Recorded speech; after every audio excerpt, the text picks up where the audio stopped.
welcome back to my channel. It's Christina with Read.Pray.Disney. Here in this channel, we like to talk all things Disney, from planning to packing to pins to books. So for today's video, we have another Evil Queen update. I'm so sorry. I have been gone forever. I know, it's almost been like 2 months. And the last time you guys, I was on with an Evil Queen update was the fact that and I was telling you guys, we're going to Disney World, and we went, and it was great. It was wonderful. We spent 3 weeks out there in Florida. And, you know, because I'm a teacher, and so coming back from Disney and trying to get ready for the school year to start, going through doing in-service and all that, like, just, it's been a whirlwind of stuff, and getting my husband ready to go to, you know, working with him to get ready to go to Korea for a year. It's just been a lot happening. So, but I'm back. And so I'd like to go ahead. I left off with chapter 26. So if you haven't seen that, go back and see the other videos, because you're going to be lost in the sauce if this is the first one you're watching. But so for today, we're getting through chapter 26 through 31. Yeah, 26 through 31. So there's a lot to get through.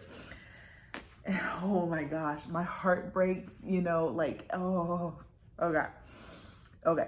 So last we left off, Everly was locked into the tower. Yeah, what was she locked into the tower? Hold on. No, I just jumped ahead. Last when we left off, Vikander was taking Everly. So Truly and Everly Vikander was taking Everly prisoner essentially, and Truly was going back to the castle. And so they were going, Vikander's like their escort.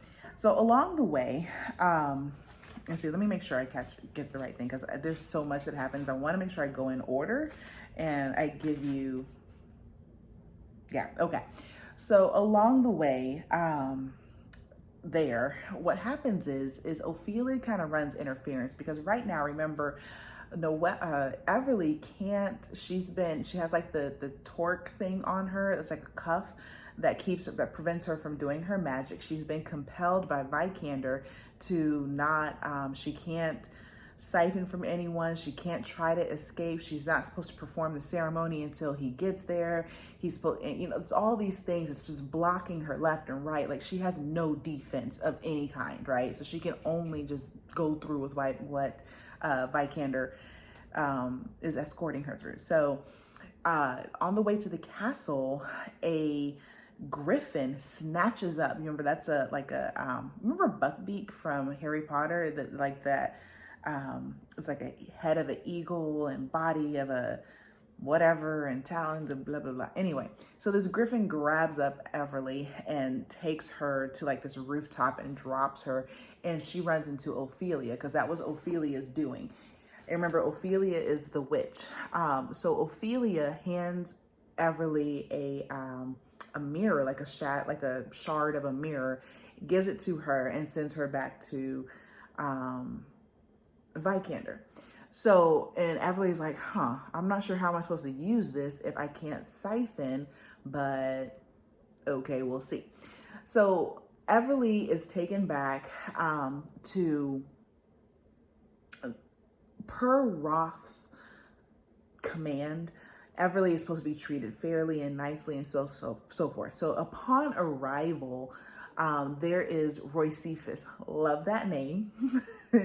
Roycephus is like the king's advisor. And so he is like, hey, you know, Everly, you're here. I'm so glad to meet you. He's all excited. And he's the only one that's excited. You know, you're the sorceress that's supposed to help us save our king and our kingdom. And he's just excited. And I have this room prepared. And he has this whole thing planned out. Because I guess Roth sent word ahead of time. Has this whole thing planned out. But then Vikander's like, no, she gets to go. She's going into the tower. He vetoes that immediately. And it's not clear whether, well, it is actually it does get clear that Roth, he says that she is supposed to be locked up, but he doesn't say, you know, does she get the nice room or not kind of thing.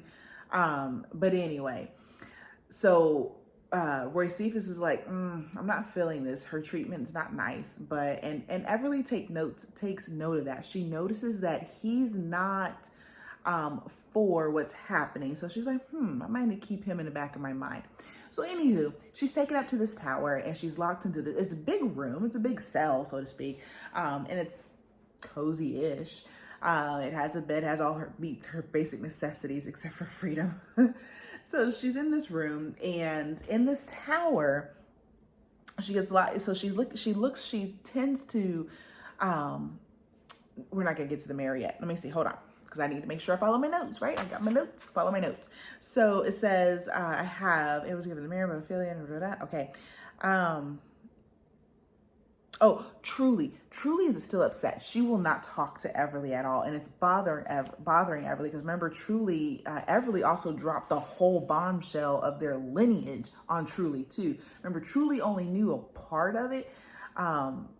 So essentially Everly told her, like, you know what, I'm your twin and you're sorcerer too by a scotch, like a little bit. So Truly's not having any of this right now. So that takes us into chapter 17. So in chapter 17, let me put this down. So in chapter 17, we have, again, get to my notes.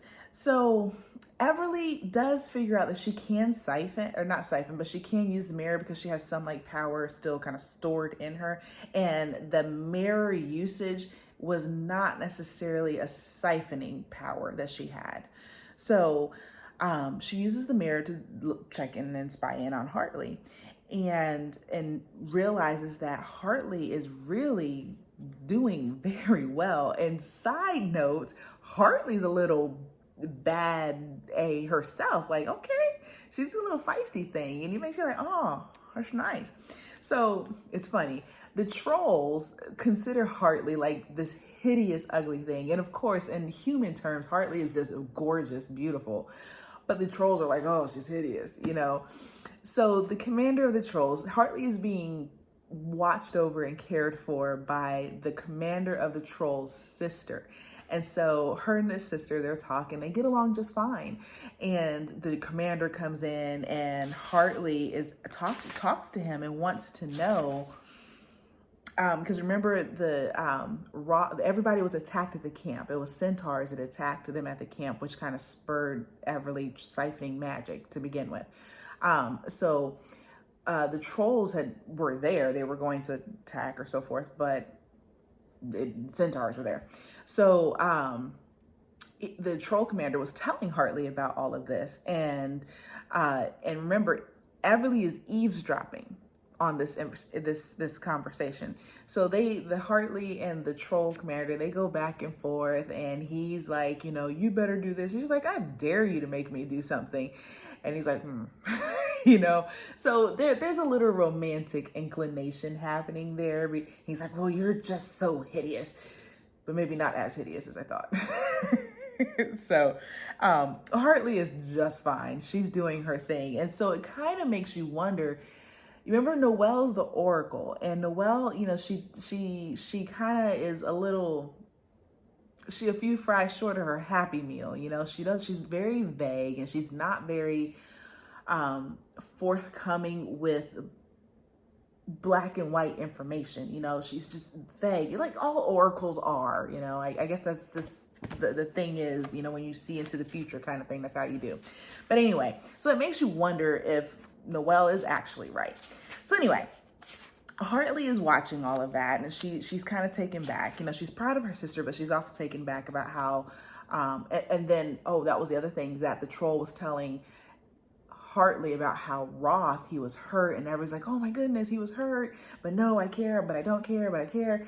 You know, that whole thing. Because remember, her feelings are in a state of flux. Like, she knows that the situation she's in is wrong.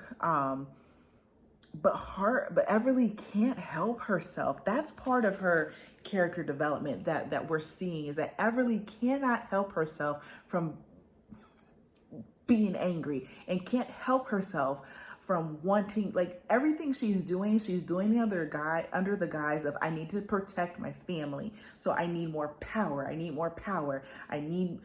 to kill. I need to do this. I need to answer Liam that she didn't want to begin with. Like, she needs all these things to protect her family. And then she's not taking any slight against her. Like, any slight against her, it's her fight or flight response is just fight. There is no, it makes you wonder.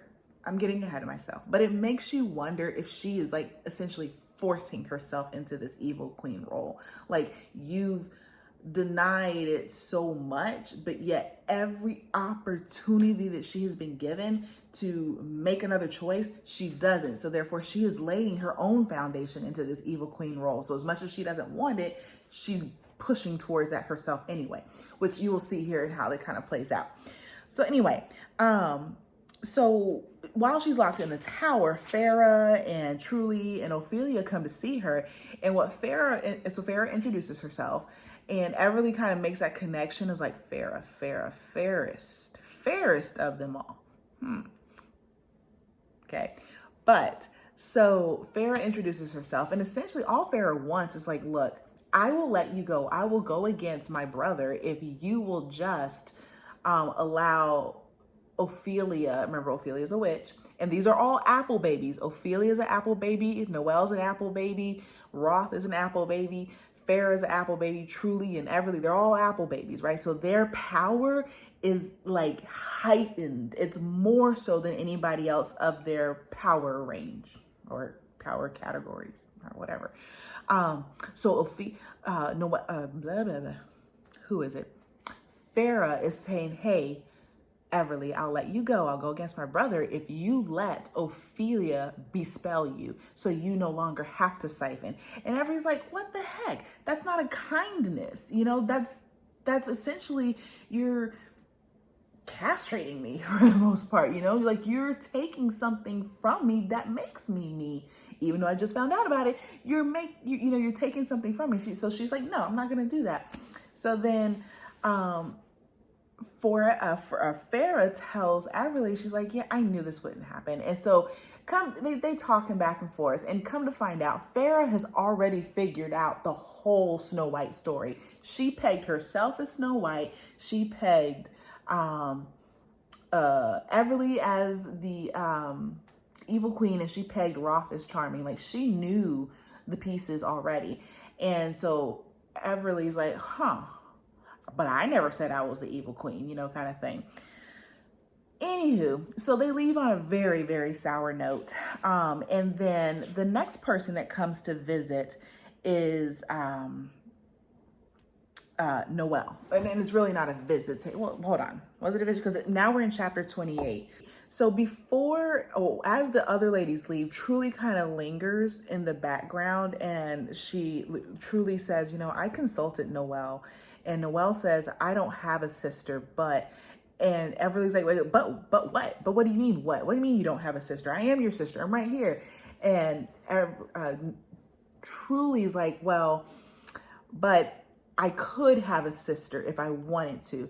So in that moment, Everly's like, yes, her heart opens. She's like, yes, we can be that. We can do that. But then Truly, essentially, I don't know if she is being malicious with it or she's being naive. But she says that, I guess what she means is my mother could have another child. And that crushes Everly. And I don't know if that should have crushed her. Like, I don't know how I feel about that whole interaction, because here's the thing. If Truly was being malicious, then okay. But I don't feel like Truly's being malicious. I feel like Truly, because she was naive about all of it. That's just what it is. It's just being naive and saying, well, I guess what it means is that I could have a sister like if my mom has a kid. So therefore that shouldn't necessarily crush Everly. I don't know. If anything, she should pity Everly, or Everly should pity Truly in the fact that, dude, you're dense. You know, like, I've told you all of this, but I don't know how I feel about that whole exchange. But either way, Truly leaves and Everly is crushed. Like, her whole world is crushed. Remember, she was banking on, or not necessarily banking on, but really, really hoping to build this relationship with this long lost twin sister.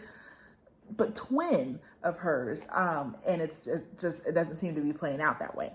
So anywho, Truly leaves, but then the king comes to visit. Remember the king, she's there to heal the king because the king is sickly. That was the whole point of Roth going out into the forest, because he was supposed to find the apple of life and death, which come to find out that is Truly, or excuse me, that is Everly. Everly is the apple of life and death. So the king comes in, and so they have a conversation, and the king's like, look, everybody's like, well, let me go and I'll heal you. And he's like, I can't do that. The king is not a bad guy. He's an old guy. He's a father and he's a ruler. But all of those things combined, it doesn't make him a bad guy. He's truly not a bad guy. He wants what's best for his kingdom. He wants to be there for his kingdom, and he wants to be there for his children. He loves his children. Even though he's the same guy that says, hey kids, you got to go marry this person and that person. I don't care if you don't love them or not, but you're going to do this. Sure, that's love. But he does love his kids. And so what he wants is he wants Everly to just, one, he wanted to meet her because he heard about the fairy tale too. But he, come to find, I'm sorry, hold on. He has battle magic, and his battle magic is like strategy. Like he can see before a battle happens, he sees how everything's going to play out. He can strategize his enemies. So he has battle magic. Okay. And what he wants from Everly is for her to go ahead and heal him, so he can get back to his kids and get back to, protecting the kingdom and so forth. And Everly essentially tells him, no, I'm not doing that. So he says, okay. And you're not going to do that, then we'll just have to carry on with the ceremony. So then he leaves. And yeah, so he leaves. And something, I'm looking at my notes, something that was also mentioned is that Roth had sent a message a while ago before he found out about Everly that he wanted to be let out of his, I guess, contract for the marriage. He requested in writing to be let out of that. So, and we can only assume it's because that he has feelings for Everly, which Everly's kind of like, oh, that guy, I love him and I want to kill him all at the same time, that whole thing. So King leaves and we move into chapter 29. So literally an hour after the king leaves, Annika comes up and you're like, who the heck is Annika? Right? I had to think about it too.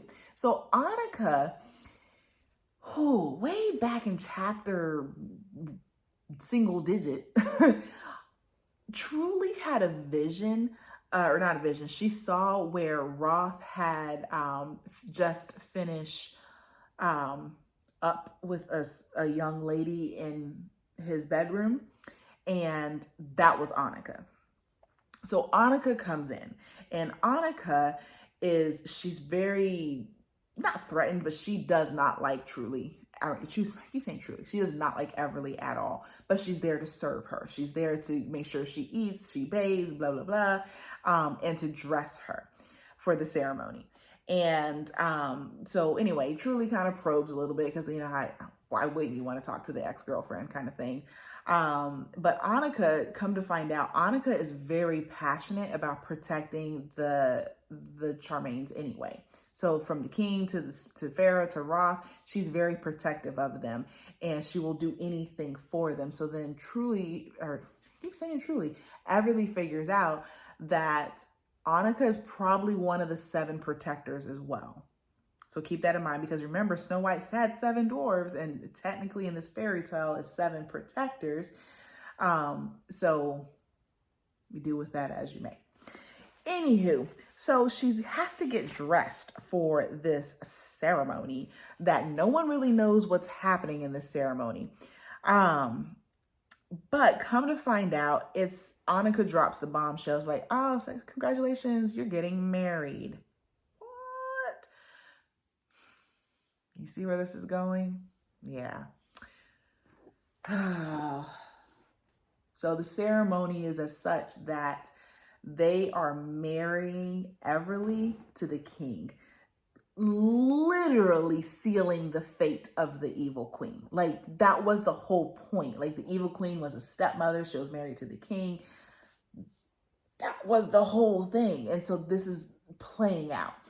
So Everly is shook. She doesn't want to do this, but she can't fight it either, because technically part of Ross's compulsion was that she was going to, listen to whatever, what everybody do, what everybody tells her to do, and she can't run, nor can she siphon. Remember that. So, or siphon, she can't siphon from people in the kingdom. That's gonna play a part.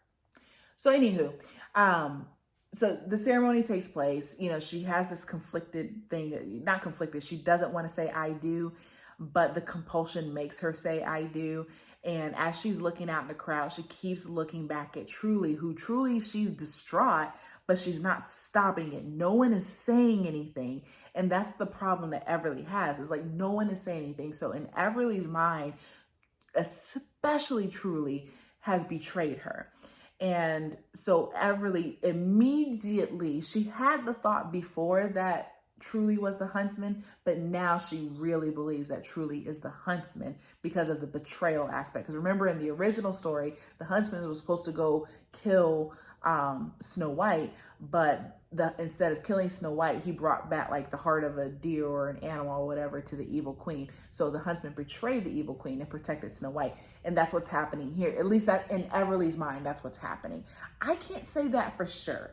I don't know if I'd peg Truly as the huntsman, but oh well. So ceremony takes place, and then they say, now to kiss the bride kind of thing. And she's sickened it to her stomach. She doesn't want to have to do this.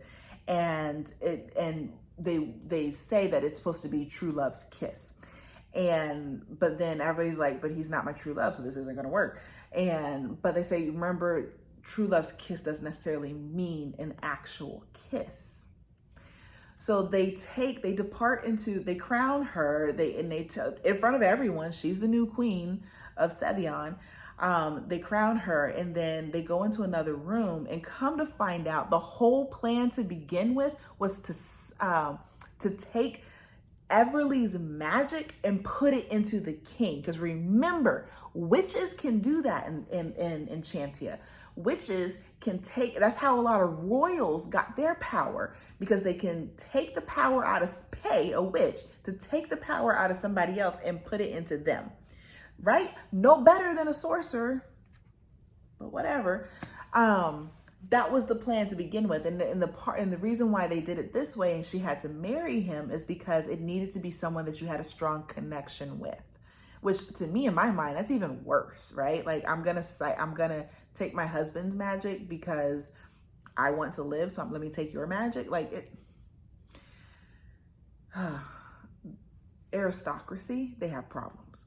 So anywho, Ophelia and Noelle come in, and Ophelia and Noelle are like, yeah, this is what needs to happen. Woo, let's do this. And Truly, again, Everly is burning on the inside. You can imagine, right? Like, you really could imagine. She is fuming. She's been humiliated. She's been betrayed. She's had a broken heart. She's been lied to. She's been imprisoned. Now granted, all of these because of your choices, because you could have just told the truth in the very, very beginning, but whatever. All of these things are happening, and so she is fuming and she's realizing more and more she needs more power. She needs more power. Her hit list is ridiculous, right? And then here you have Ophelia and Noelle, who are supposed to be helping her, but they are helping her. So what happens is, and I'm sorry, we're like in chapter 20, I say this, but we're like in chapter 30 and 31. So I'm going to kind of combine 30 and 31 and tell you what happens. So what happens is that they're there, but they are helping her. So Noelle pops into Everly's head and says, look, I'm gonna need you to do this, because remember I told you I'm gonna help you, you're not gonna like it, but this is me helping you. And she kind of lays the hint of, remember, you're compelled not to siphon from anyone from the kingdom, anyone from the kingdom. She says that. So what they did, because the king asked Ophelia to be the one to do this switching of the magic, but he only offered her like a trunk full of coins. And Ophelia, like, she was like, I don't want a bag full of coins. I'd rather have a bag full of hearts.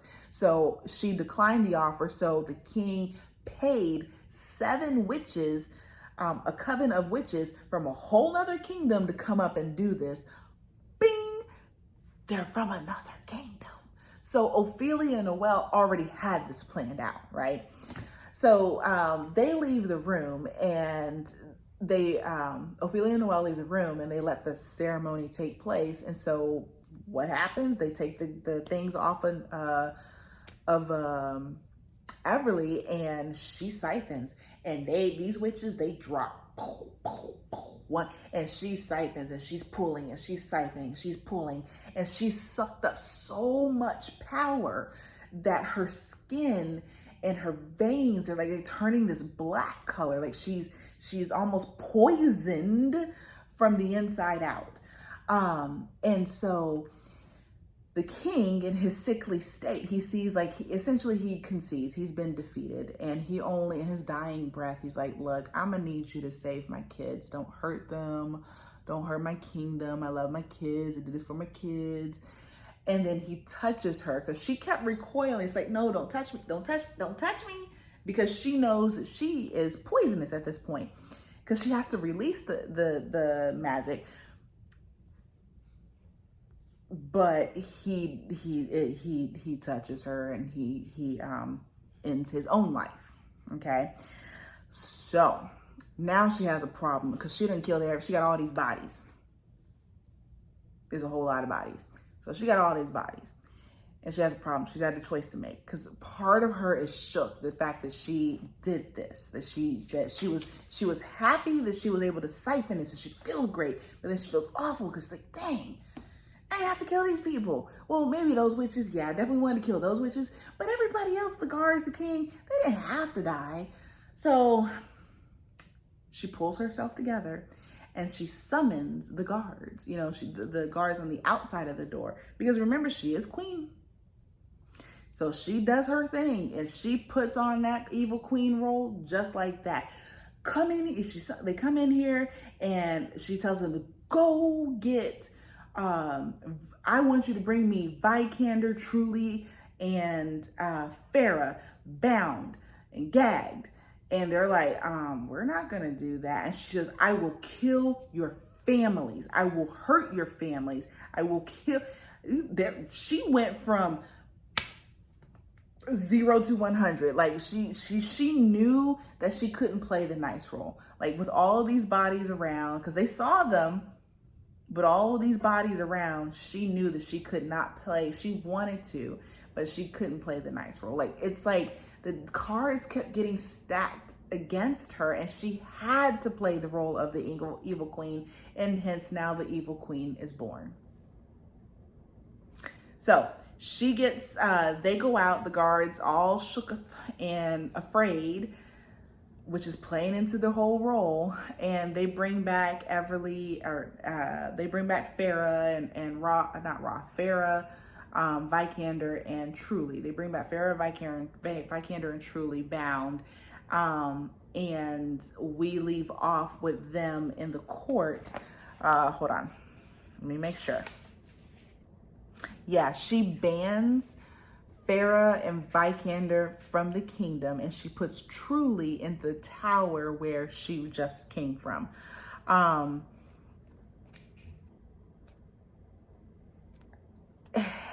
the thing is, she's not gone full circle. She's done a 180. Like, she has, remember at the very beginning of our story, and that's where it's at right now. So at the very beginning of our story, she was this, this kind of quippy kind of girl, she was sassy, it's like, yeah, I like her. oh, wait a minute. This girl, she been cray. Oh, why are you making that choice? It's like she has gone downhill fast. But what Gena Showalter does with Truly is that she kind of, or Everly, is that you want to root for her, but at the same time, her choices are the things that are holding her back. So it's amazing. But that's that for now. So see you next time. Yeah. So thank you for watching. I greatly appreciate it. And if you haven't already, go ahead and hit a like and subscribe. It means a lot. So have a magically blessed day, and I'll be praying for you. Bye.